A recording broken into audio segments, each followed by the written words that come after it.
Story 1. The co-director of the Melanoma Institute in Australia and world-leading melanoma pathologist, Professor Richard Scolyer, is fighting a terminal brain cancer glioblastoma. He and his co-director and best friend, Georgina Long, are using the research and knowledge that they have gained through fighting melanomas to find a cure for this currently incurable cancer. He is the first human trial for a cancer vaccine alongside personalized immunotherapy. Pretty amazing that someone with so much knowledge in the area of cancer treatments can fast-track a potential cure for this brain cancer. I hope it goes well for him. Story 2. The greater one-horned rhino population in India and Nepal is growing, as highlighted in the State of the Rhino Report, 2023, by the International Rhino Foundation. The collaboration among India, Bhutan, and Nepal, along with strict government protection and management, has led to an increase in their population over the past decade.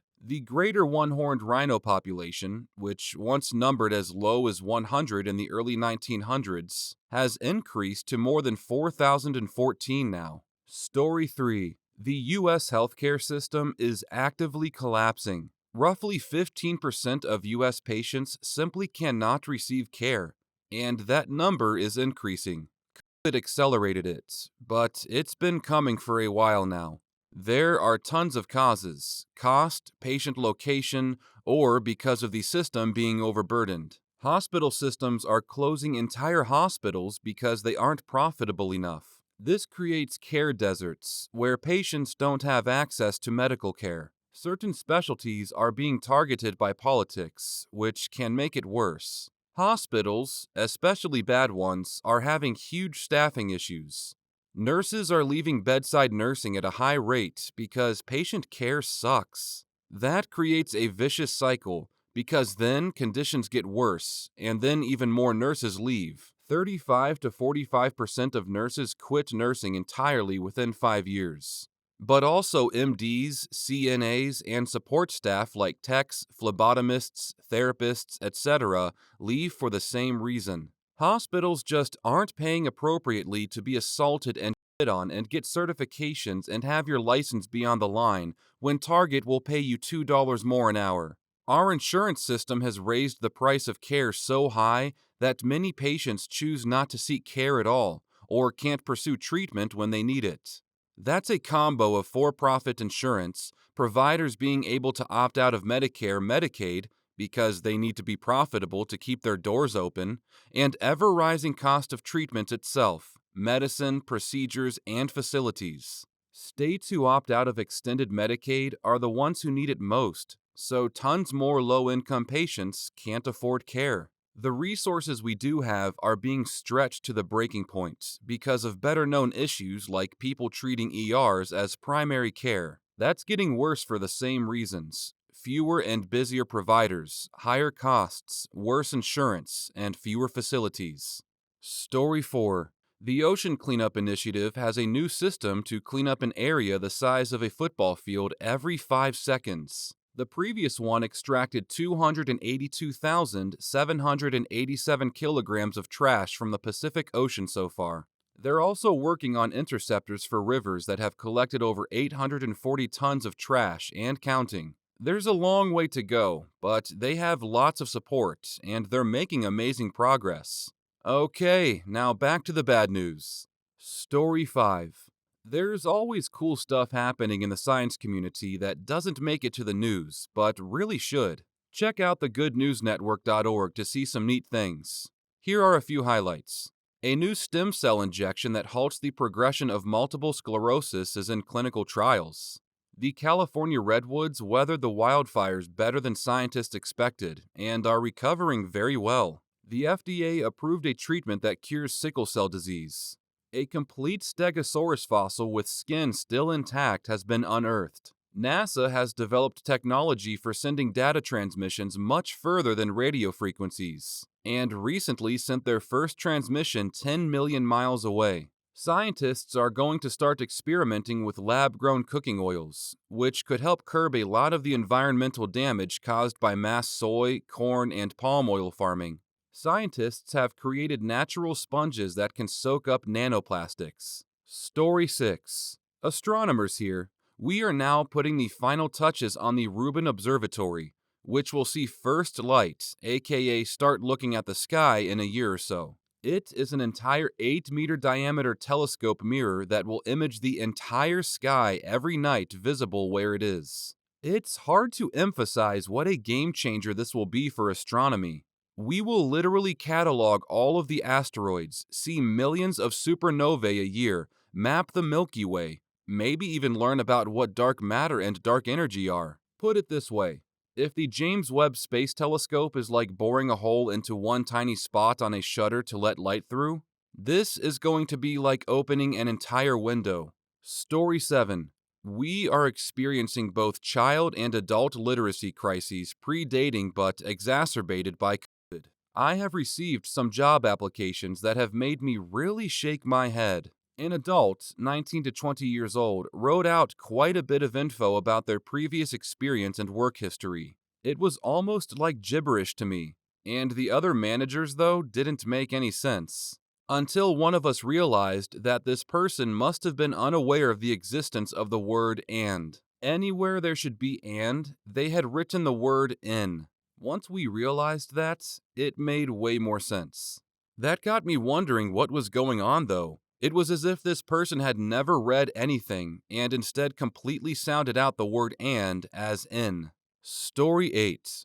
This absolute wild story is on CNN today, so maybe some people know about it, but long story short, all those scammers that are stealing people's life savings are actually being held captive as modern-day slaves and are tortured in front of their coworkers if they don't scam certain amounts from people. They specifically target Americans, Brits, and 2 countries from South America that I forget. It was such a terrible story. They live in cheap buildings that look like hotels and spend 16 hours a day scamming people. They have profiles built for them, and they spend all day lying to people and getting them to invest in a fake crypto platform that ultimately gets shut down, and their money's gone forever. The scammers don't get paid and are threatened with death.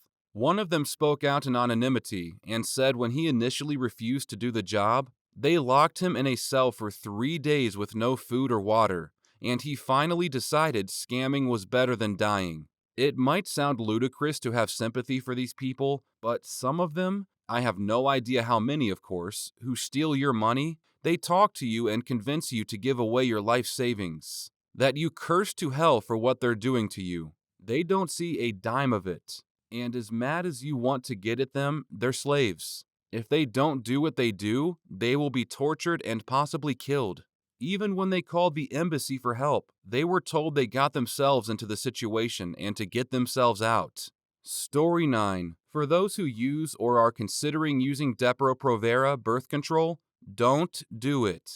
Those of us who were on it for years have developed osteoporosis and degenerative disc disease.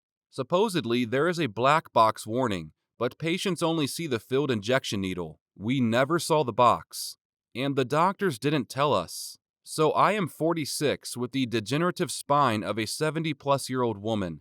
There is no reversal. Story 10. This is really specific. Gunnison Valley, Gunnison, Crested Butte, and Almont, Colorado is where the Gunnison River starts. The Gunnison and the Upper Colorado River join to make the Lower Colorado River, which is an extremely important source of water and power for the western states. The Gunnison provides most of the water to the Lower Colorado, so if we don't get snow in the valley, then Las Vegas and the farmers out west are f***ed.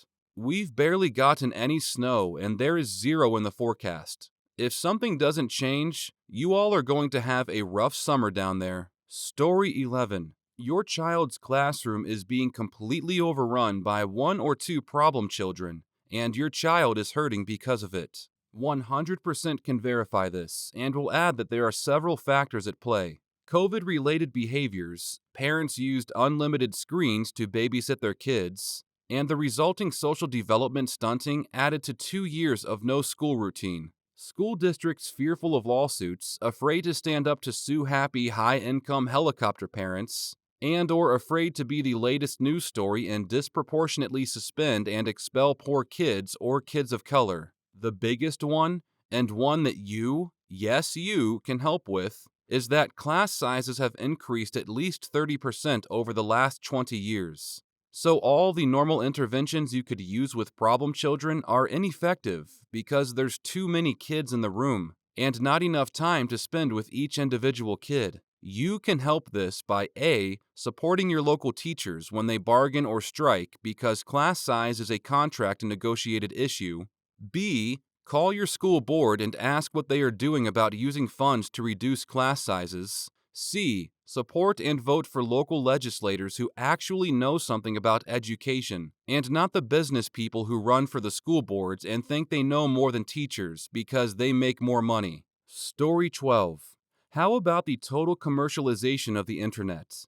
It started as a wild west of entertainment, news, and information. Now there is daily propaganda and agendas that get consumed en masse. There are entire swaths of commercialized psychologists finding how to squeeze profit from you on almost every single app, game, streaming service, you name it. There are advanced AI being used by corps to lock you in cages of your own design, so comfortable and cozy that you'd be crazy to disconnect or complain. But why would you want to know that you are just a slave to forces beyond comprehension as long as you're here and a slave to your own compulsions? That morality has long fallen by the wayside. We don't even see things like gore or racism as particularly degenerative anymore. We just consume. Story 13. There's a third regional war being threatened, aside from Ukraine and Israel. It's between Venezuela and Guyana, with Venezuela threatening to invade what is essentially the western half of Guyana. There is an old dispute, one Venezuela originally gave up pushing on decades ago. But a few years ago, a shitload of oil was discovered off the coast of western Guyana. And lo and behold, Venezuela is suddenly feeling muscular. The US has already sent a carrier over, sending a not-so-subtle message to Venezuela. You don't have nukes. We don't have to suffer you gladly. That'll probably be the end of it. Probably. Story 14. Maternal death rates in the United States are rising. The highest rates are among black women. The rates have essentially doubled over the last 20 years. Edited to share that there's a lot of moving factors here. The rates are calculated from before birth to a year after birth. People are having babies later in life now, which is one factor.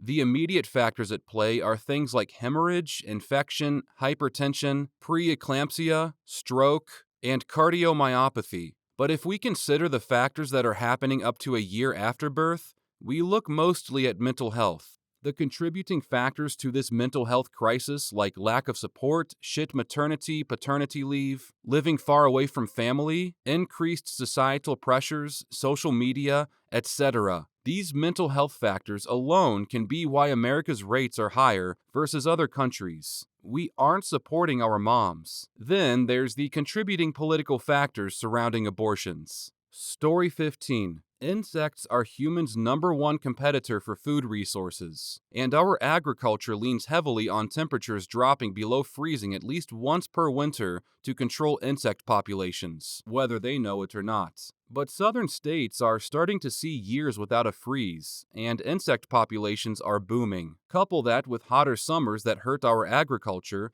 and production seasons are struggling. ETA. The other post is referring to urban insects. The information I'm bringing to you here is from a 20K person agricultural conference I just attended, where the main topic was developing technologies to solve the problem of fending off the influx of insects. I didn't make this stuff up. There are literally tens of millions dedicated to solving this problem. Story 16. The largest dam removals in history are happening right now, restoring access that salmon haven't had to their spawning grounds in over a century. The Yurok and other northwestern tribes have put in the work for decades, advocating for waterways. And though some utility companies are really pissed about it, the Biden administration approved millions of dollars to fund the continued efforts. Salmon are keystone species, so many parts of the ecosystem rely on them. So this is amazing news. Story 17. There is a treatment for prostate cancer that uses sound waves to cook only cancer cells.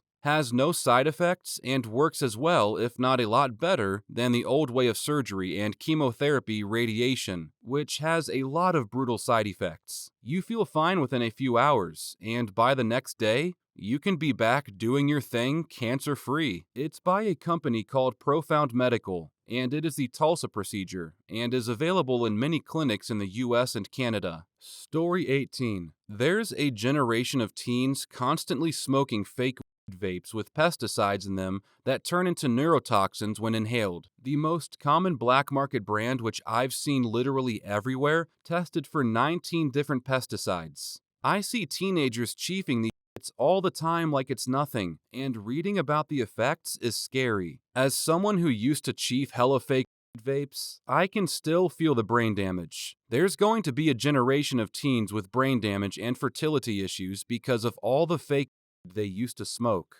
Weed is different today too with vapes.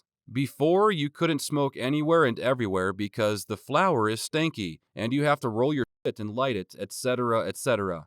Vapes, however, are so discreet and easy to carry, but worst of all, teens stay f***ed up on this shit 24/7, as opposed to smoking 2 to 3 times a day. It's a teenager's dream. Discreet, not smelly, hit it quick and put it away. Stay f***ed up all day if you like. This is so bad for your brain, especially with neurotoxins in the mix. I don't want to even know what's going to happen with all this shit. Story 19. Multiple cities, one in Alabama, Austin, Texas, and Sacramento, California that I've heard from other Redditors, are trialing a housing-first approach to homelessness. Generally, these are taking the form of tough shed on a trailer type mini homes set up in urban blighted areas. The Sacramento one is at the location of a former mall that was razed and never redeveloped, including POP patrols by the county sheriff's office and country outreach programs in a temporary building on site. While all these programs are currently super small pilots, the Sacramento one is only 100 units, it's a start on providing these people somewhere to go that's reasonably safe and where they won't be criminalized just because they're homeless. POP is problem-oriented policing. It's a policing style that focuses on only major crimes and/or a specific type of crime. Gang violence task forces are a type of POP. In the case of the homeless camps, it's focused on community and trust building with the police, as well as violent crimes and theft. They ignore public intoxication, drug use, and even fair amounts of public indecency. Hey, do that inside and not out here, as opposed to an arrest, as long as it's non-violent. The overall effect is a large decrease in problem behavior and increased trust in the cops to reach out when someone is in actual need. Story 20. New data keeps coming out to support the regenerative agriculture movement. The data shows that we can sequester significantly more carbon and grow significantly more food with fewer chemicals in less space, all while fixing the damage we've done to the environment. It turns out that monoculture, the process of growing one crop across a large field, is actually one of the least efficient ways to grow food. It also leaves plants vulnerable to pests. What we're learning through regenerative agroecology studies is that multiple crops can be grown in one area, increasing both field yield and nutritional value of those foods. The Three Sisters is one commonly known example of companion crop planting, but there are countless others. Companion planting also protects the crops from pests and disease, and water loss too. There's more, but this is Reddit, and I've already gone on long enough. If you're interested in checking my sources, agroecology and regenerative agriculture, Vandana Shiva is just one of many. Story 21. In the US, they're making original Medicare look less appealing than Advantage plans, which are administered by private companies. These companies take billions of tax dollars and limit access to medical care by having small networks and difficult claims processes. Those on original Medicare are forced to buy crappy Part D plans to cover prescriptions. Get this. They stop paying after $4,000 has been spent on medications, and you still have to continue paying the premiums even when they don't pay out anymore. Politicians traded the health of the disabled and elderly for profits.